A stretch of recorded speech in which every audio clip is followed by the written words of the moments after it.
Hello, everybody. Welcome to our Monday livecast. We have a pretty awesome guest with us today. He's well known in the MMORPG community. The Lazy Peon is joining us for an awesome Q&A session. How's it going, Lazy Peon? Hello, thanks for having me. I really appreciate it. Yeah, absolutely. We're fans of your channel. I think you do some pretty amazing content. It's well done. It looks great. And you give some pretty good input to the MMORPG genre. I can tell through your videos that you're very passionate, and I think passion is something we share. Yeah, definitely. Yeah, I think we can all agree that we've all been waiting for that next big MMO, and I'm sure I'm not alone in hoping that Ashes of Creation can be that game. Hear, hear. We're hoping too. Cheers to that. Let's do it. Oh, we got the Bacon the Barbarian. And we have, joining with us today, I have Jeffrey Bard, lead game designer. Hi, everybody. We have Peter Pallone, a game designer here. How's it going, everybody? And we have the Baconator behind the curtain. And it is Baconator's birthday today, actually. So happy birthday, Michael Bacon. Happy birthday, Bacon! Oh, man. Tell us a little bit about your channel and what makes you love the MMORPG genre, Lazy Peon? Cool, so I'm the Lazy Peon. I'm mostly known for my YouTube videos in which I do first impressions things of various different MMOs. I've also started live streaming different MMOs on Twitch a lot more recently. And I really love MMOs for the whole multiplayer aspect. The feeling of being in big epic battles is something that you can't really recreate in any other genre, hence why I'm really into MMOs. I'm a bit of a PvP fan, personally. Oh, very cool. Yeah. Nice. Yeah, we share that too. I love to pitch huge battles. I mean, I remember, in every MMO I've ever played, there was always a reoccurring theme of where there are these large battles that can be had. And, I think they create some of the most enticing stories. And just that persistence, too, where it's like, the server doesn't go down. Yeah. It's the same story the next day. Yes. You get a history that you don't get from other session-based games. Yeah, exactly. Totally. So why don't you start shooting us with questions? Okay, so... Don't shoot us, please. So the first question is, Ashes of Creation is currently receiving a huge amount of hype for an MMORPG. There's a lot of features you're promising, and a lot of people are skeptical when it comes to the scope of the game because it's so huge. It seems like you want to include kind of a bit of everything, really. Are you worried that you're promising too much and won't be able to live up to people's expectations, kind of like No Man's Sky, for example? Oh my goodness. Not just bring up that title on the stream. No, so I mean, obviously, going into the Kickstarter, we've spent the past 15 months here with a pretty experienced team of MMORPG veterans, and we've calculated down to our T's and I's on what exactly we can accomplish in scope, the systems that we have drawn out, and whether or not those systems are, requiring of new technology or they can be done, but just in a different way. Right. And I think that we are presenting the game in a way that's generating hype because of the ideals we're sticking to in our design philosophy, right? Like meaningful events and consequences, no pay to win, no cash grab, dictating the narrative on the server. Those things aren't huge scope, but they're very appealing for players because they haven't been done utilizing the technology that exists today and constructing a game with that at the forefront of our design philosophy. Yeah. And also, like, a big part of it is letting drivers drive that letting players drive that content, which is, for us, it takes a lot of the scope off the table, right? When we don't have to prescript all of these different kinds of ways that players have to interact with the world, right? We kind of set things up for everybody and then let them go. And obviously the biggest part of our design is going to be the content part. Right. But I mean, we're really capable of doing that. Oh, yeah. I mean, we've had plenty of scope meetings where I have to argue my position and say, hey, that's probably something we can't do. Yeah. And there's a lot of stuff we've left on the cutting room floor, and this is what we're sharing with you guys is kind of the stuff that we know we can get done. Yeah, we kind of, when going into our design discussions here at the studios, me personally, obviously, I dream big. Right. And that's great. And we love it. Yeah, and sometimes, we gotta chop off a few things that maybe are too big or something. So, we've already, as Jeff said, gone to the cutting board and this is what we've presented as scope that we're capable of achieving within the timeline that we've presented. Okay, so that's good to hear. So you definitely have enough people, enough staff to kind of fulfill this massive MMO that you're planning. Right. I mean, right now we have 14 or 16. 14 or 16? 14? 14. 14 that are here in the studios, full-time developers, and we actually just launched our another hiring spree where we put up our ads for new positions. I think we're bringing on 8 additional this month. Okay. Probably by June. Yeah, probably by the middle of June, I would say. And then we have plans to grow the studios in the next coming quarter. That's probably going to bring our total team to a size of around 40 before the end of the year. Before the end of the year, Okay. yeah. We'll continue to grow past that too. We have specific milestones in place that we're going to need specific headcounts in order to fulfill. And while we're here right now in pre-alpha, we don't need as many people. Once we start getting big into the content part, and that's when we're going to start needing those extra heads. Okay, that's really good to hear. So eventually you won't just be a small indie studio, really. It'll kind of have a big enough team for the kind of thing a AAA studio would release eventually. Right. Yeah, Correct. cool. And I mean, if that's what people's worry are as far as scope is, like, we realize that. We can't do what we've sold with 14 people. That's not going to happen. It's something we've carefully mapped out over time. Yeah, Yeah, because with some MMOs, you hear like new Kickstarter MMOs coming out. They're promising the world, and they've only got 3 people working on it. So things like that, it's a little bit hard to believe for people. So I think it's really nice to hear that you're bringing on more people to make the game more of a reality. Yeah, and that was always, that's always the plan, Yeah. right? I mean, it was never the idea, like, as you said, we're going to complete this project with 14 people. But at the same time, we want to make sure that the growth is something that maintains our culture here at the office. Right.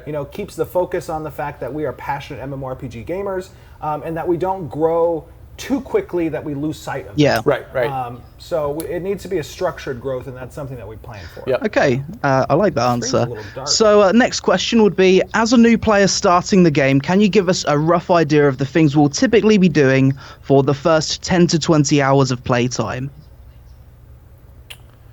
Okay, so it's going to depend on what kind of player you are.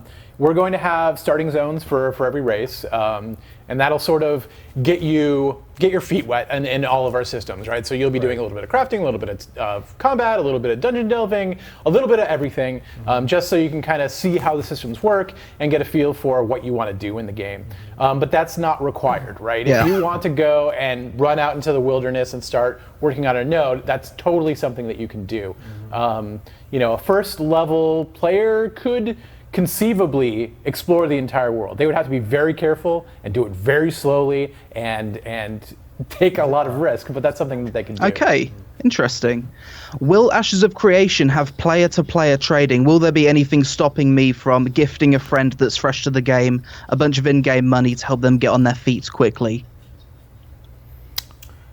There won't No, there wouldn't be anything that would stop you from doing that. However, we are cognizant of the fact that there's a potential for that to be abused. Yeah. Gold sellers to trade items, or people to purchase with real life money things, and we have taken security as a very important aspect of the game that we've begun production with. It's not something we're applying afterwards. Right. We're constructing the game Right. with those metrics available so that we can quickly ascertain whether or not an account is doing something wrong, or if they're constantly trading out money and they just have so many friends out there that they've never all the interacted friends. with before, but until they give them this money. So we're cognizant of that fact, but we also want to maintain that tradability between friends. Yeah, trade is going to be really important. So Yeah, that's basically answered my next question, which was like every MMO's had issues with real world trading. Obviously, with free trade, that would be something you would have to combat. Have you got any anti-botting systems that you plan on introducing to the game? So we have a really robust security protocols and systems in place. And that's both against those RMT transactions, like you said, and against botting. In addition, being a subscription-based game helps us to make the barrier a little bit higher for people that want to participate in those types of gray market activities. And coupled with the security systems we have in place and are building the game with, I think we're going to be pretty successful in combating that. Obviously, we're not going to be 100% successful because nobody can be. Yeah. But we're going to have a really high threshold. Yeah, I know for me and a couple of other guys in the studio, we come from this MMO background, and we've seen it all. We've seen every bit of it. And the most important part when designing a game like this is to be really proactive about your security, and that's on all levels. So from day one, basically, that's something that we've been looking at and been working on in engineering. So. It's not something that we're going to, get to launch and be like, oh my God, look at all these gold farmers. Yeah. We are ready for that right now. Absolutely. So that's something that's been really important to me, and then to a bunch of the other And we guys. have some pretty good partners even outside the studios who are helping in that regard too. So Okay. People who know what they're doing. So that's cool. That's good to hear. Will gear in Ashes of Creation be bind on equip? Can you sell gear that you've already worn?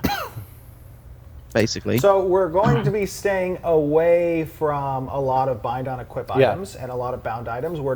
That doesn't facilitate the objectives we have for our economy. Okay. We're going to have items that yes, you can equip and then you can sell later. And we think that with our regional economy system that we're developing and how crafting works in the game, that having those items available to continue to trade and exist within the marketplace along with our item sinks that we have helps create that healthy economy. Right, and it's always cool to be able to say, hey, I just got this new weapon. You want to use my old one? I mean, that really helps kind of like helping other players, your close group of players to kind of maintain relevancy throughout the entire experience. Yeah. And then also, there may be some binding, but it would probably be the exception rather than the rule. Right. Okay, great. Another gear-related question. Will Ashes have separate gear sets for PvP and PvE? No. No. Okay. No. It's something that's really, it's always annoying to me when I have to get my second equipment set. Right. And it sucks when I have to grind up 2 different sets for myself. And I think I understand the reason for it. There's really good reasons that happens in games. But again, it's one of those things, if you're designing from the beginning with that in mind, you don't necessarily have to resort to that. Yeah. We want gear to be epic in and of itself, not enclosed into one section of the game's mechanics. Right. I mean, the game is designed to flow together, both PvE and PvP. Yeah. And it just doesn't translate well if there are 2 separate. Right. If I'm attacking this mob over here, and then all of a sudden there's a siege over there, and I don't have my PvP gear with me, it just doesn't work very well if we do it that way. And we think the gear in general, I mean, it makes it more desirable if everyone's using it. It makes the market a little bit better and robust for that. So from the economy perspective, we think it's a good idea as well. Okay, so I saw on your YouTube channel recently you released a trailer for a new class, and it showed the class was climbing walls and doing some kind of parkour, and I was like really amazed when I saw this. I thought, this game's going to have climbing. Can you go more into the details of the climbing in this game? Yeah, so I mean, we are going to have aspects of mobility and climbing and different type of traversal utilities, and it really goes towards how we're designing the classes. I mean, we want classes not just to have skills that pertain to combat, but also skills that pertain to actions and events outside of combat, and that could include different traversal hazards. It could include potential hazards when delving and adventuring and exploring out in the world, and those types of actions are going to relate to certain classes' roles. So each class as a class has a role in combat, they will also have a role in utility as well. Yeah. So maybe not every class can climb or parkour. That might be something that's inherent to the ranger and the rogue. But we haven't really finalized for sure those specific skills and where they lie. Yeah. This also comes down to scope, but it's very, very important to us that the world has a life of its own. It is its own character, and that it's not just a background. It's not just a pretty picture, right? Which is what happens in a lot of MMOs, right? Because it's so easy to place mobs, but it isn't necessarily easy to create interesting, places you can go with your character, right? Dynamics. And once you suddenly allow hey, I'm the rogue and I can scale up this wall, and there are siege mechanics, and suddenly that rogue has a role in the world that goes beyond just what they can bring to combat. It's what they can do for their side and what they can do in the game, I think. Right, I agree with that. Okay, I think if you're going to have rogues that can climb, I think I already know what class I'm going to pick then.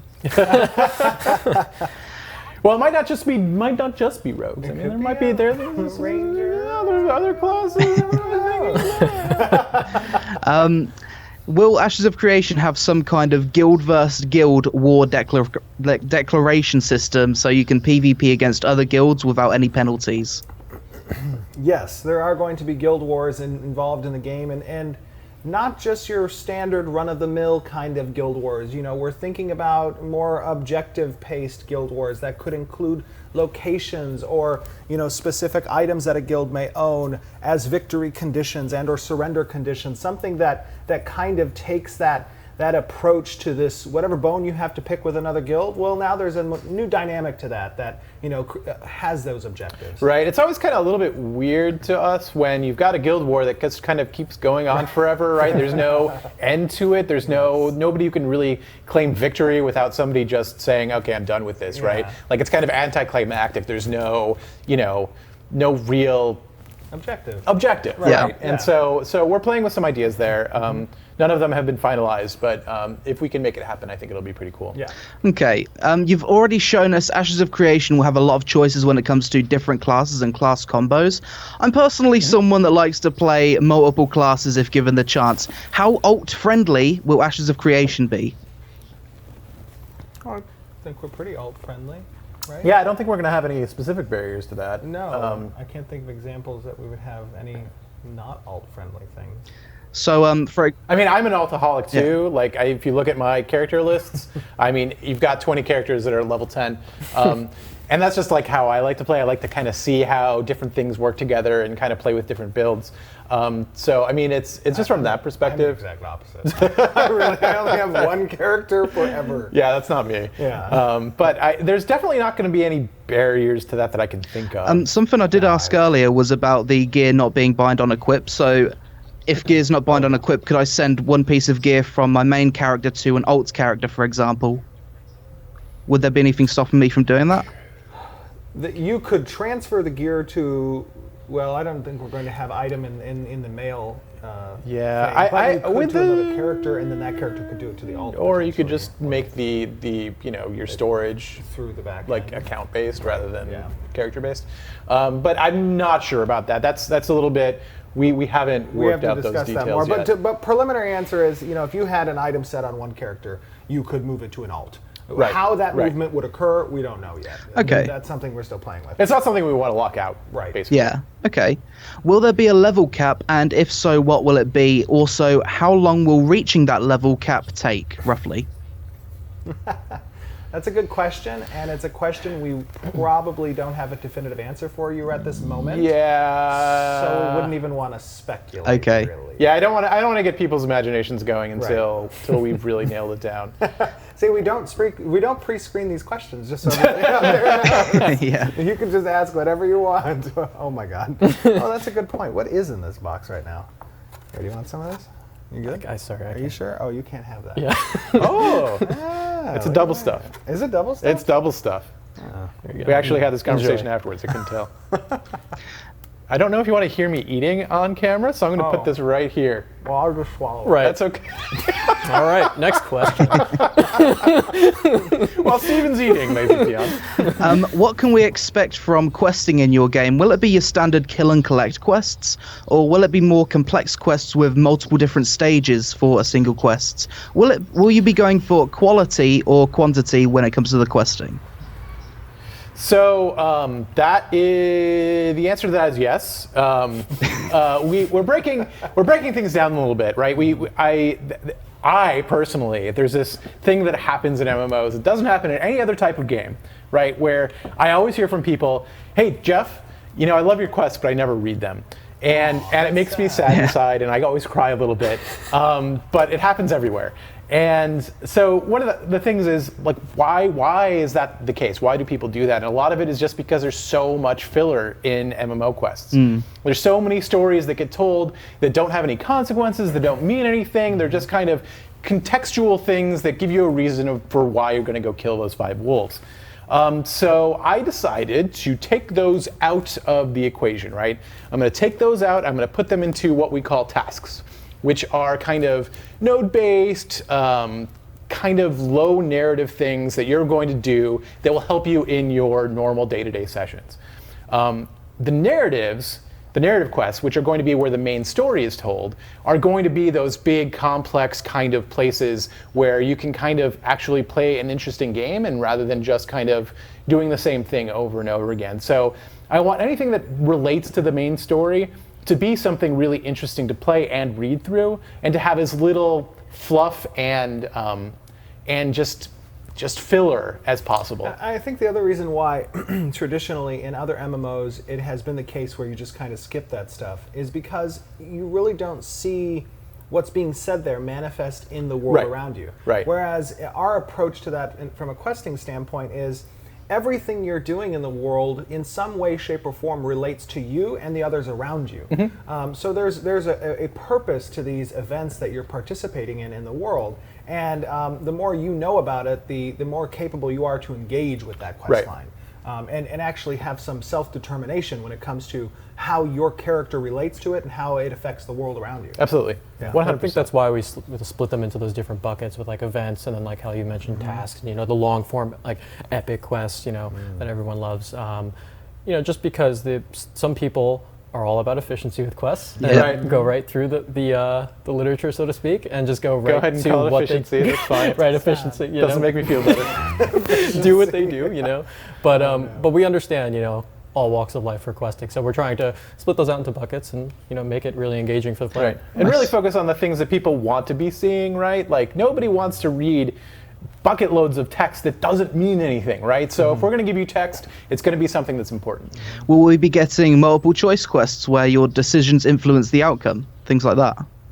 Yep. Yeah, absolutely. Nice. That's a common thread in our quest lines. I mean, and it just speaks to the whole basis of the game in agency, player agency. Right. So we want to allow people to determine their course within a quest and that have different outcomes. Right. And then what you said about quantity over quality, like that's what gives us that opportunity to do that. Instead of focusing on writing so much text for stuff that doesn't really matter, right? We can focus on giving people lots of options for the stuff that does matter. Not to say there's not extensive lore and story behind these events. Oh yeah, 100%. Right. No, we're not getting rid of any lore. Absolutely. Like that's not going to happen. We're just making the lore more meaningful. Okay. And despite us not having revealed a lot of lore, I mean, the reason for that on our end is because the lore is so extensive and deep that we want players to explore and discover that for themselves rather than being told, hey, here's the trailer to the movie and now you know how it ends. Good luck. Yeah. You know what I mean?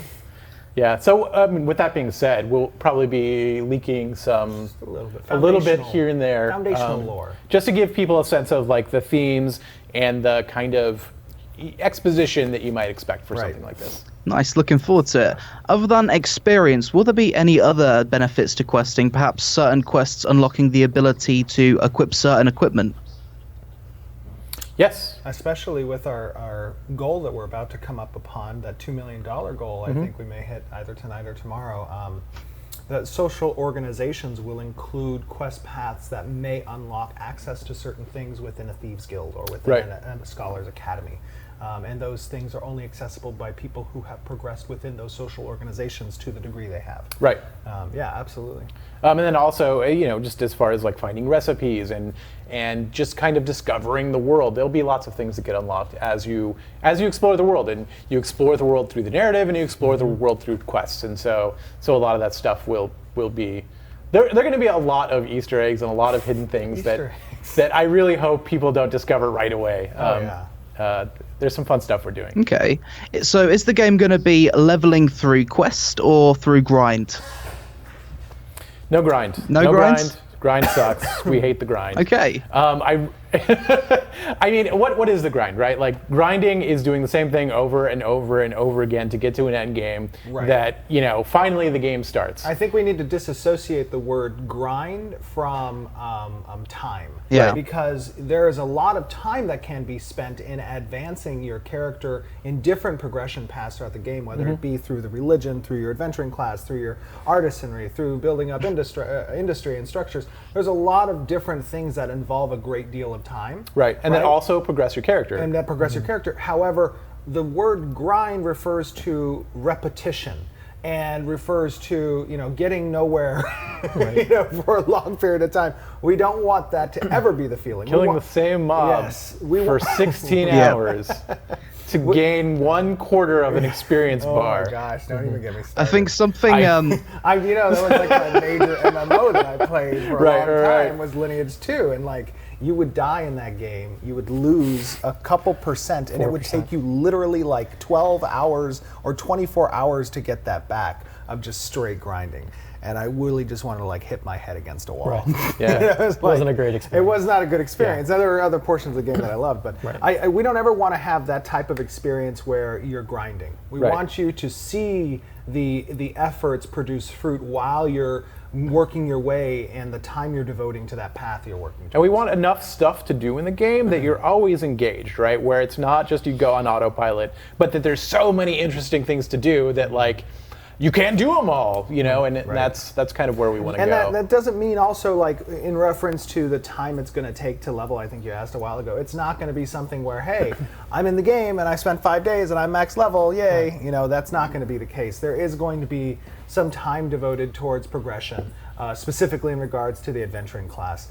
And that will feel meaningful, I think. And I think a lot of our focus on a macro level was really just trying to think of player motivations in general, and just going, well, we know people are motivated for different reasons, and there should be an avenue for them to succeed and enjoy, the whole game, right? Yeah. So there should be ways for them to advance. And to have all those moments be fun, right? Yeah. Yes. We want it to be fun, we don't want it to be work. Or cumbersome. Yeah, exactly. We don't want you to come home from your job just to start another one. Yeah. I think something a lot of modern MMOs kind of give me the feeling of, it's like you just kind of go through some boring, monotonous task for 5 days or so, you get to level cap, and that's when the game starts. I think if you feel like the whole game begins when you start that leveling process, I think it'll be a big success. I totally agree. Absolutely. Totally agree. That's why we've designed so many different paths for you to advance and make progress in. Because it's not just like, I joined the game, I'm a whatever class, and I'm going down that road for my entire existence in the game, and that's that, I've reached the end, whatever. We have a lot of different paths that people get to choose from and progress in, and it has participate in. Exactly, Yeah. Will there be an intuitive grouping, or will we be fighting each other over the different mobs we kill in this game? If you know what I mean. Intuitive. Yeah, I know what you mean. I want there to be intuitive grouping, but what does that term refer to? So that means like, hey, we're all working on the same kind of goal, right? Oh, well, we have, and we're all in the same area, right? Do we form kind of like a weird ad hoc group, and are we all rewarded? Some of the events that exist in the game are very intuitive grouping oriented, right? Like we have area quests, we have local quests, we have events that occur, and we have many societies that players will exist in, whether it's their citizenship of a node, the guild that they may be a part of, a region that they may have a home in, whatever it is, it's intuitive to you participating with other players in order to accomplish a goal or defeat a task, right? And I think that that lends itself as a focus towards what our goals are with Ashes of Creation, which is, hey, we're getting back to that massively, back to that community, and we want people to work together to accomplish these things. And on the other side of that coin, you're also going to see people working together as an antagonist potentially to certain events and certain things, whether it be sieging of the nodes or castles or whatever the deal may be. So I think, we have a lot of systems that are designed towards that intuitive grouping philosophy. Okay, how will the world map be structured in regards to level progression, since there's several races entering the world map from different directions? So I think that what's often been done in the past is that you have a world map, and from the starting locations, it works in a circular fashion towards progression difficulty down to the center. We're moving away from that to a degree in the sense that the world in general is an open realm of diverse types of difficulties that exist within all the different regions, and those events and those monster spawn tables are tied to the progression tables of the nodes as well. So as a node advances in stages, it will take those metrics of the spawn table for events and monsters and whatever else is in the area, and it will advance with the stage, where you'll still keep that diverse aspect of different content level within the region, but it's going to include new levels at a higher rank, and it's also going to expand on certain levels as it progresses, until the point where at a Metropolis stage you're going to see heavier, high-level end activities and events spawning in around that location, but you'll still have the potential for lower-level characters to have content available in that region as well. Right. The goal is to kind of have the server level up with the population, and make sure that there's balanced availability of content for those different populations. Right. And that's throughout the whole world, right? So that there's not like this, hey, you have to go to this zone when you're level 10, and this level zone when you're level 20, and this zone when you're level 30. Right. It's more about what you want to do in the game and which node you want to help, and sort of what you want to do. So you're kind of deciding where and when you adventure. And remember, the whole backbone of the node system in general is that this is your way to unlock different doors to experience certain content that relates to both the location and progression of a node. So that means that content within an area is introduced as that node progresses and is diverse in the level of that content. Right. You know? And I think early on it was like a point for us to just say, you know, we don't want to be the typical hold your hand throughout every action type game. So that really lends itself to that idea. By not holding your hand, you get that sense of discovery back. Absolutely. I'm going to steal your water. Do it. Okay, thank you. Cool. But don't take my cookie. Oh, okay. But you weren't going to eat it. I'm going to eat it, just not now. Cool. Will each zone or city have its own music? And if so, what style/theme will you go for? Oh, Say the first part about it? will each zone have have its own music? Oh, okay. So, I mean, obviously, music is near and dear to my heart. I know near and dear to everybody's heart for the most part in this office. And it's a part of the immersion. Yeah, definitely. Right? I mean, you have the visuals, you have the music, you have just the rhyme and reason to mechanics that immerses you in that world. And we want to make sure that music reflects kind of the terrain that you're in as well. Yeah, that If makes you're in sense. a mountainous terrain, you're going to have maybe some percussion, rapid string movement, as opposed to if you're in a beautiful autumn scene, you may have some piano and We haven't thought about this at all. right? No, we've thought about it a lot. I'm just saying. Music is very important, and it's going to reflect both the mood of an area and the terrain and basically just what's happening there. In addition to the seasons that we've implemented as well for zones, music is going to be a dynamic aspect of the world's immersion. Okay, nice. I think music's really important in MMOs. I think it's a good. Whenever I think about my first experiences with certain MMOs, it's always the music that really takes me back there. If you play me the EverQuest intro song, like it just takes me back. It's like immediate. Yeah, and the old WoW vanilla songs as well. They're pretty good. Will there be any equalized PvP in this game? Equally, you mean like bringing a level up? Yeah, say for example you zone into some kind of instance battleground, for example, and everyone's got equalized gear and stats. There may be in the arena battlegrounds if there are class-specific competitions for different ranks within the. Yeah, it'll really depend on the but context not in of the what open is happening. world. Yeah, It won't be in the open Yeah. world equalization. Oh yeah, no, never. Yeah, not in the open world. yeah. But we'll definitely. So, again, this is not something that's set in stone or anything that we're really seriously talking about. Well, we are seriously talking about it, but we haven't committed to it yet. But we are talking about like different rule sets for different types of battlegrounds, and to sort of be able to do these tournament style and have different setups. So, so we may find that certain types of battlegrounds do that. And Right, but not from an equalization standpoint, I don't think. Okay. Really? You think so? I don't know. just so everybody can participate. But anyways, like you can see, we're still talking about it. Gear and like skill levels. You know what I mean? I don't know. Not in the open world. There won't be in the open world. There may be in arenas and battleground specific things. Yeah, I'm glad to hear that. Because with equalized PvP, it is an MMORPG, and most people go for MOBAs for that kind of thing. It is more of an Right, RPG, so exactly. you do want your gear to matter. What are the punishments for dying in this game, and do those penalties differ for PvP and PvE? Do they differ for PvE and PvP? Yeah. At the moment, they do not, and I don't think they will. But that's something we're still discussing. Penalties include things like experience debt penalties, you're going to, and that's not like to a de-leveling sense, but you're going to accrue negative experience that may have an impact on your performance in the game with certain skills and abilities. You know, we're still talking about what exactly those death penalties are going to include. Okay, so maybe things like debuffs and stuff. Okay. Could be things like debuffs that might have some time to allow you to re-enter, you know, combat or something, so you can't just, you know, spawn run.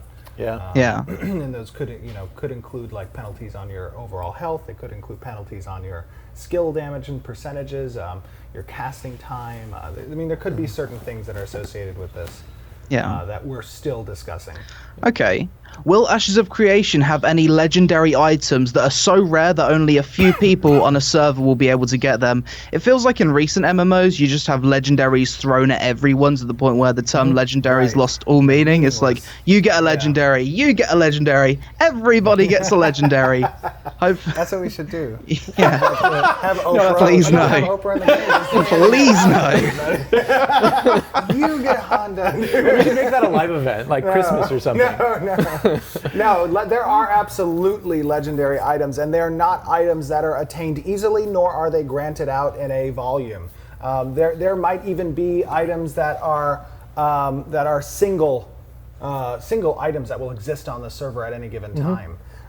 We want to get, I mean, the whole crux of Ashes of Creation is meaning, right? Meaning to your actions, meaning to what choices, where you go, who you participate in the things you do with, and what, you know, avenues and storylines you pursue, and what's at the end of that road. It needs to be meaningful. And legendary items, epic quests, things that take a lot of time should be reflected in their scarcity in the world. You know, you shouldn't just have a whole bunch of those Swords of Jeffrey. Right, because then it reduces the meaning of them. Yeah. And it's when we talk about like secrets and we talk about, you know, there are going to be some really rare things in the game. And there are things that I could see maybe we run 5 years and people don't find them. Oh, wow. That's how rare we're talking about. So it's definitely, we've got a range, right? Like, just because we have one hidden thing doesn't mean everything's going to be hidden. But we're planning on, because that stuff's fun, man. I love it when somebody goes and finds something and is like, I had no idea this existed. Yeah. And this has been in the game for so long, I can't believe nobody discovered that yet. You know, and that's a really cool moment, not just for the person who finds it, but for everybody on the server. So yeah, that's what people on the server remember. There'll be like YouTube videos made of it, and it'll be a real moment in the game's history when things like that are discovered. Right. Oh, yeah, for sure. Cool. I don't really understand this question too much. I got it from Twitch yesterday, but how high is optimization prioritized both server and client side? How high? Yeah. Do you As high as prioritize we it? can turn that. It's like 11. Right? 11 is where we're at, pretty or where we want to be. aspect, because we want performance on the client side and both on server to be a peak epitome of what's possible. Yeah, to be as good as we can get it without reducing what we want to show. Right, exactly. So it's a high priority. We talk about it daily. But so. there's great things. I mean, one of the great aspects of UE4 as an engine is that it has a lot of optimization. A lot of stuff is baked in, so we really don't have to reinvent the wheel as far as that stuff goes. Absolutely. Okay. And it speaks just to the graphics. And it's always like sometimes I load it up our game and it's like, wow, I can't believe.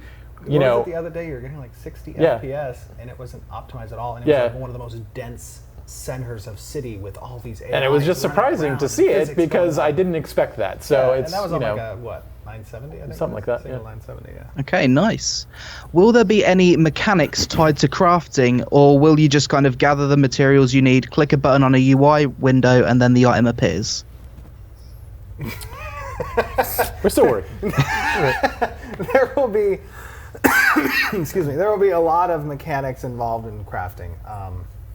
I mean, it's one of our pillars, the economy, and a huge portion of that pillar is crafting and that artisan tree. And we want to make sure that it's engaging, rewarding, and has a lot of time that can be spent in there. And you will see that time be spent wisely because of your impact on the world around you. Again, just like the answer we gave on grinding is we want our systems to be fun. We don't want them to be boring, because like boring is the opposite of fun. And we play games to have fun, and we play games to, like, you know, enjoy our time. And if it's just if you ever have to ask yourself, why am I doing this, then you've done it wrong. Right. So. And being good at something adds to the identity. It just doubles down on I am this, right? So, Yeah.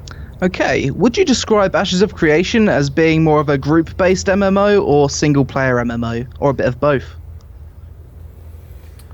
I think that there's a lot of things that a person can do from a single player perspective. Obviously, I mean, you could play the game as a single player just because there are soft communities that you are a part of regardless of that fact. Like, you're going to be a part of that node community. You're going to be a part of the server's decisions to take out these local and area quests that are going to pop up and stuff. But at the same time, we've included a lot of mechanics towards community building, whether it be communities that's a guild, player-run guild, or those social-run communities, or the node communities. There's a lot of different facets where a community comes into play for you, and even if you're a single player, you may get thrust into events that involve community. Yeah. And that's okay, because you can go back to being the single player if you want to, or you can stay within the community if you want to. You know, it's like there's a lot of versatility between the types of players that are going to be attracted to Ashes of Creation from both a community perspective and a solo perspective. Yeah, we definitely want it possible for solo players to accomplish things, right? Yeah. We don't want that to be something that people are locked out of, but at the same time, like, the most fun you're going to have in an MMO is playing with other people. So that's where, you know. I mean, there's a lot of great single player RPGs out there. Right. There are. If people want to play single player RPG, that's a whole different genre. Right. MMORPGs, I mean, the first word in the whole genre is massively. It refers to the amount of players you're involved with. Right, and we want to provide a good experience where, like, you get that, right? And it's that's what we're focused on. Yeah, and whether it be a smaller group, you know, that's more focused, we built for those in our guild systems, and you could have a large guild that has a lot of different facets to it.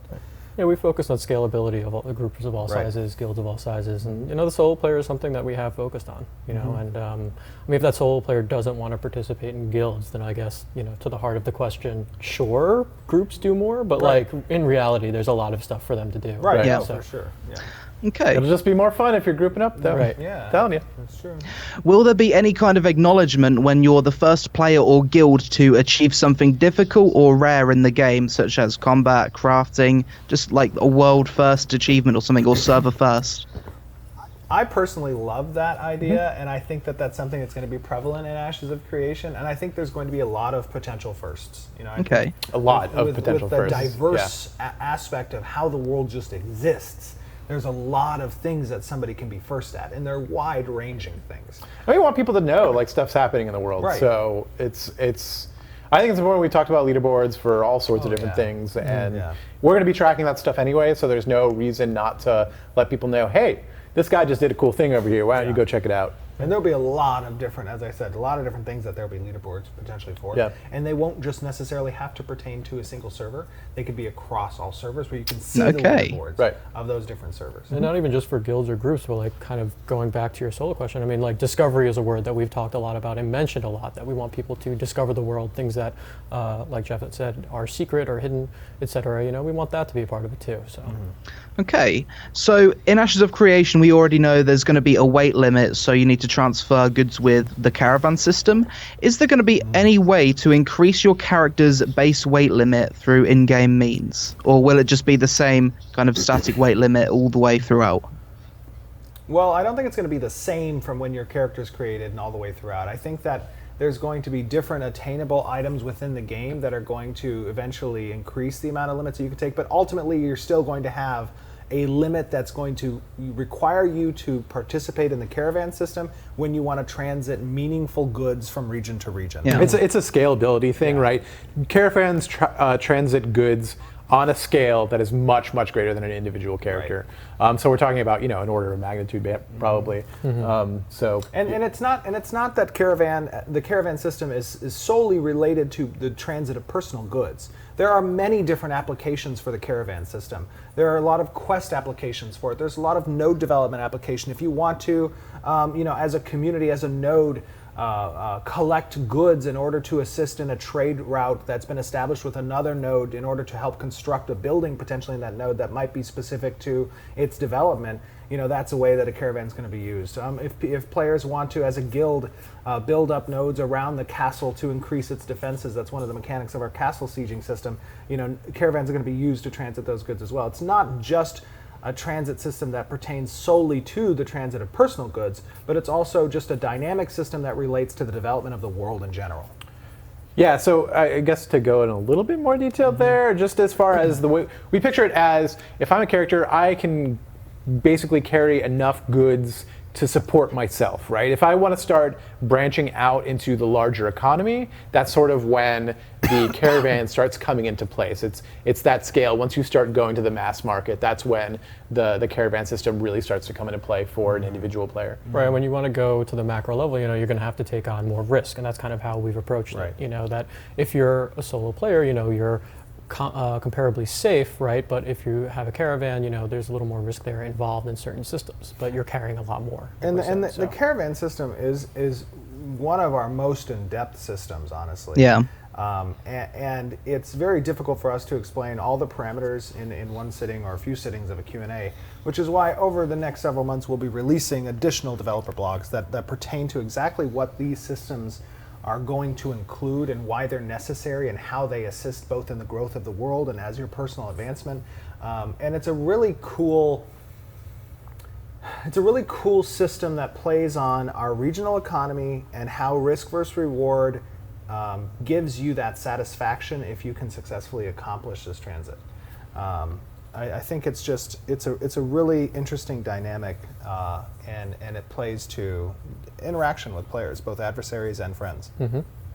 Okay, a quick question: will there be AOE looting in this game? AOE looting. Yeah. AOE So looting? say you kill a bunch of mobs in an area. Will you have to loot them all individually, or will you loot one and it just loots all of the mobs in the area? I don't think we've included AOE looting in our looting mechanics, but yeah, it's going to be something that we're going to have to address when we get closer to that and start feeling out like what players are doing and how the whole system feels in general. So yeah, it's not something that was off the table, but it's not on the table. It's kind of, Okay. It's on the shelf. Yeah, it's on the shelf. It's on the shelf. Will you allow add-ons for Ashes of Creation?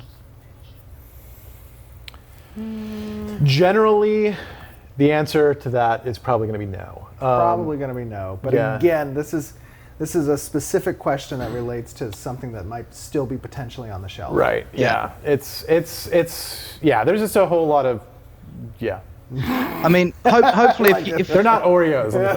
if you design the user interface and everything, well, there shouldn't really be a need for add-ons, will there?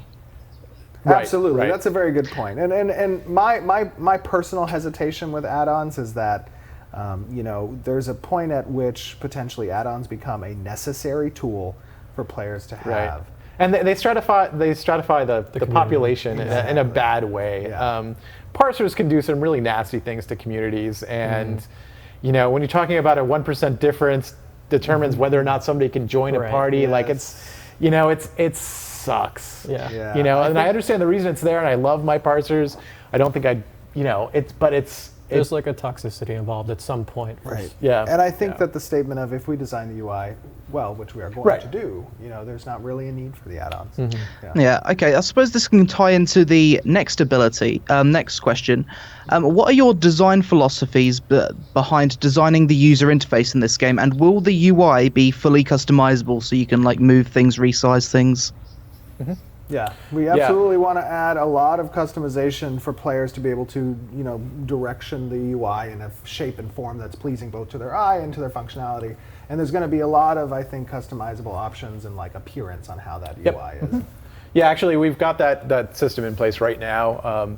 You're not going to see it on any of our videos at the moment because we're still working on the overlay for it. But yeah, it's built with customization in mind, and it's built so that you can change the UI every once in a while if you're getting bored of one. Okay. Make it interesting. Great. 1 second. I've lost where I am. oh, here's one. Is there any way to change your character's appearance in case you messed up in the initial character customization?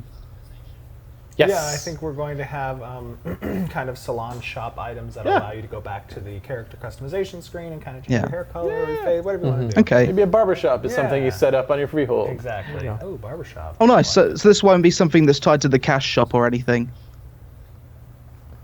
So that's a good question. There may be a cash shop item that allows you to change your cosmetics, but there also might be some in-game method to do that as well at some point. Okay. We don't know the answer to that yet, totally. I think I asked a few times before when it comes to the cash shop in this game. As far as I'm aware, didn't you say everything that's available on the cash shop will be obtainable through in-game means as well? There may not, not everything. Not everything, no. okay. But what I think to clarify that question is a lot of people are concerned when they hear cosmetic cash shop that, like, you know, as other games have done in the past, it's like no customization or no custom appearance or no cosmetics that are available through in-game means. And it's like, if I'm going to look like a potato sack unless I go, to the cosmetic shop. That's not going to be the case in Ashes. No There's potato gonna be, well, there could be potato sacks. Could be. Anyways, no, but Potato sacks confirmed.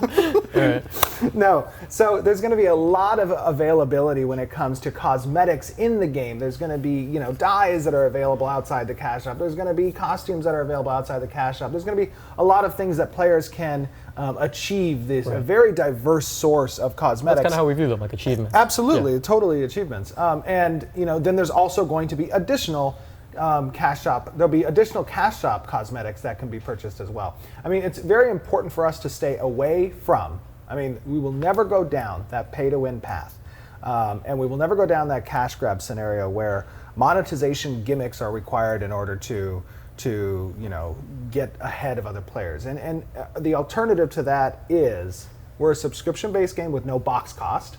Right, and we're also including a cash shop that's going to be purely cosmetic, and those cosmetics may, you know, may have like seasonal items that are going to be limited in nature or limited in time, and you know, it helps us to continue to create content that's going to then be, you know, introduced into the game on regularly scheduled updates and stuff.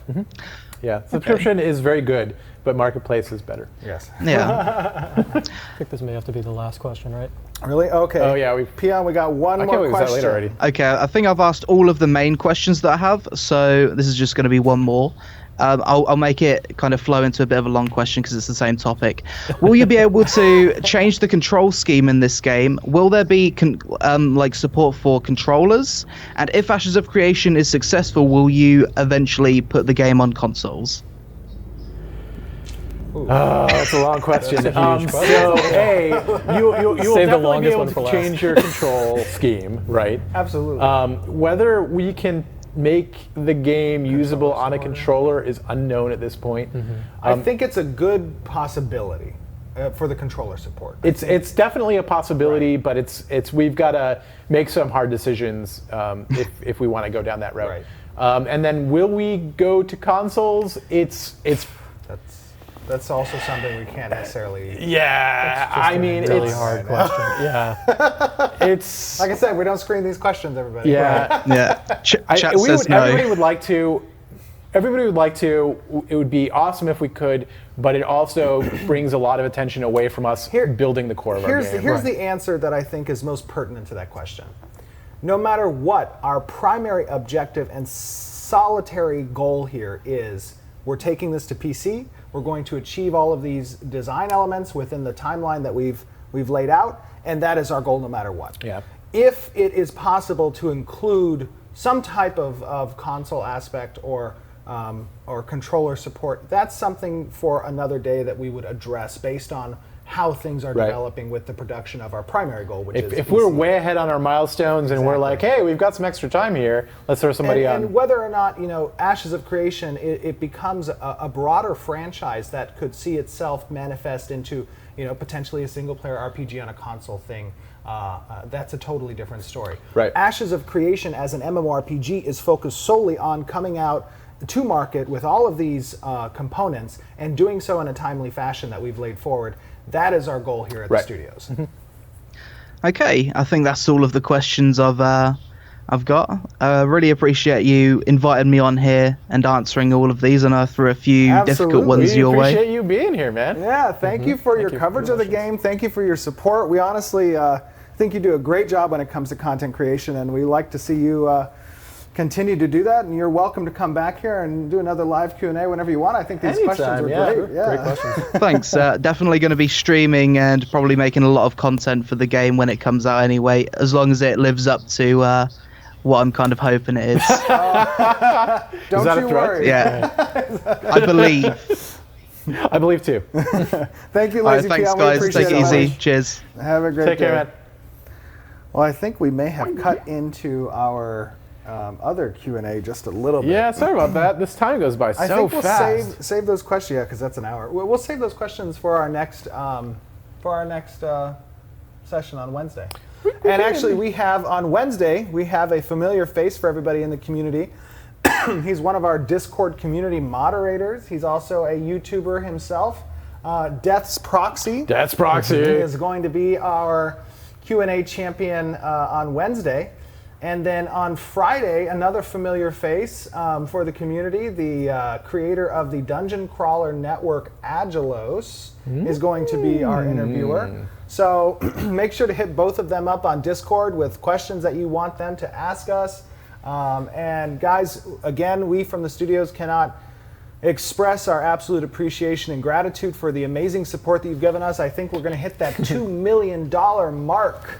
I can't even believe it. Probably tomorrow morning, afternoonish. Yeah. Continue to get the word out. Tell all your friends, and let's bring Ashes of Creation to life together. So thank you, guys. We appreciate your time, and we hope that you enjoyed this Q&A. Have a great day. We'll see you on Wednesday at 3 p.m. Thanks, everybody. See Wednesday, ya. guys.